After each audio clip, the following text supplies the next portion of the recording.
অগ্রিম বুকিং থেকে ছবি রিলিজ বক্স অফিসের একের পর এক বাজিমাত করেছেন পুষ্পা 2। মুক্তির প্রথম দিনে কেবল ভারতেই 175 টাকার বেশি আয় করেছে এই ছবিটি। সকলেই যখন এই সিনেমা নিয়ে মেতেছেন, তখন সোশ্যাল মিডিয়ায় নজর কাড়ল শ্রীদেবী কন্যা জাহ্নবী কাপুরের একটি পোস্ট।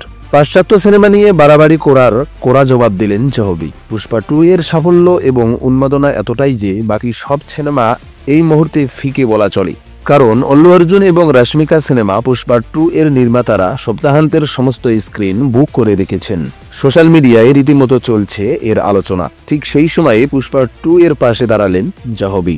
প্রশ্ন তুললেন, দেশের সিনেমা ছেড়ে পাশ্চাত্য ছবি নিয়ে কেন এত মাতামাতি ভক্তদের।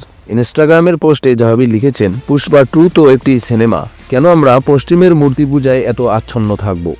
আমাদের নিজের দেশের জিনিসকে কোথাও অযোগ্য প্রমাণ করা হয় এই ঘটনায়। আমাদের নিজেদের সম্পদ ছেড়ে অন্যদের দেশের সৃষ্টিকে বেশি গুরুত্ব দেই, তা অত্যন্ত দুঃখজনক।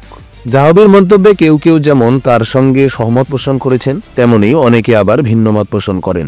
পুষ্পা 2 ইতিমধ্যেই বক্স অফিসের সমস্ত রেকর্ড ভেঙে দিয়েছে। ভারতীয় চলচ্চিত্রের জন্য সবচেয়ে বড় ওপেনিং বলা হচ্ছে এই সিনেমাকে। সুকুমার পরিচালিত এই সিনেমায় একেবারে অন্য রূপে ধরা দিয়েছে অল্লু ও রশ্মিকা। বন্ধুরা, তোমরা কি সহমত পোষণ করছো তা আমাদের কমেন্ট বক্সে অবশ্যই জানাবেন।